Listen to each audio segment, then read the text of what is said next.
ഇടുക്കി ഉപ്പുതറയിൽ പീഡന കേസിലെ അന്വേഷണത്തിൽ വീഴ്ച വരുത്തിയ പോലീസുകാർക്കെതിരെ വകുപ്പുതല അന്വേഷണത്തിന് ഉത്തരവിട്ട ആഭ്യന്തര വകുപ്പ്.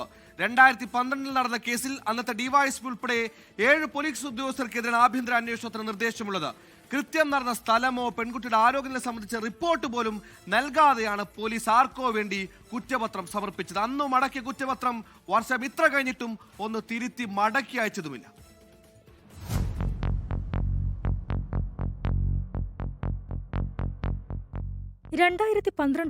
ഉപ്പുതറ പോലീസ് സ്റ്റേഷൻ പരിധിയിൽ അതിജീവിതയുടെ അമ്മയുടെ മൊഴിയുടെ അടിസ്ഥാനത്തിൽ പീഡന കേസ് രജിസ്റ്റർ ചെയ്തത്. ഈ കേസിൽ police Peermade judicial first class magistrate കോടതിയിൽ കുറ്റപത്രം സമർപ്പിച്ചു. എന്നാൽ ഇതിലാണ് ഗുരുതര വീഴ്ചയുണ്ടായത്. ഇതിനൊപ്പം കേസിന്റെ പ്രധാനപ്പെട്ട രേഖകളും കാണാതായി. 2012 SI ആയിരുന്ന സിബി ഫ്രാൻസിസ് ആണ് കേസ് രജിസ്റ്റർ ചെയ്തത്. തുടർന്ന് പീരുമേട് CI TR പ്രദീപ് കുമാർ അന്വേഷണം പൂർത്തിയാക്കി. 2013 മെയ് 6-ന് കോടതിയിൽ കുറ്റപത്രം സമർപ്പിച്ചു. കൃത്യം നടന്ന സ്ഥലം ഉൾപ്പെടെ ചില പ്രധാന വിവരങ്ങൾ മഹസറിൽ രേഖപ്പെടുത്തിയിരുന്നില്ല. ഇതോടെ രജിസ്റ്റർ ഫയലിൽ സ്വീകരിക്കാതെ കോടതി കുറ്റപത്രം മടക്കി. അപാകത പരിഹരിച്ച് കുറ്റപത്രം കോടതിയിൽ സമർപ്പിക്കേണ്ടതാണ്. എന്നാൽ 2013 ജൂലൈ 8-ന് പീരുമേട് സർക്കിൾ ഇൻസ്പെക്ടർ ഓഫീസിൽ തിരികെ എത്തിയ ഫയൽ ഉപ്പുതറ പോലീസ് സ്റ്റേഷനിലേക്ക് കൈമാറി. ഫയൽ അപാകത പരിഹരിച്ച് കോടതിയിൽ തിരികെ നൽകിയില്ല. മാറി വന്ന ഉദ്യോഗസ്ഥരും നടപടിയൊന്നും സ്വീകരിച്ചില്ല.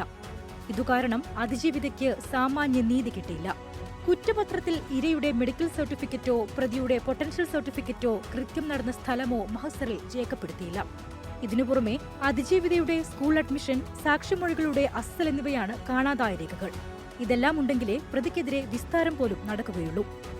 കേസ് അന്വേഷിച്ചിരുന്ന കാലത്ത് പീരുമേട് ഡിവൈഎസ്പി ആയിരുന്ന PV Manoj Kumar, CI V Shibukumar, SI-മാരായിരുന്ന SM Riyas, R Madhu, EK Soljimon, S Kiran, Sumith Jose എന്നിവർക്കെതിരെയാണ് അന്വേഷണം.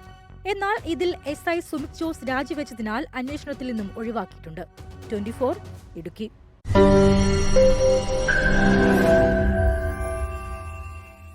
ലോകത്തെവിടെയായാലും ഏത് സമയത്തും 24 വാർത്തകളും ഓഗ്മെന്റഡ് റിയാലിറ്റി പാക്കേജുകളും എക്സ്പ്ലെയിനറുകളും വിശദമായി കാണാൻ ഞങ്ങളുടെ YouTube ചാനൽ നിങ്ങൾക്ക് സബ്സ്ക്രൈബ് ചെയ്യാം.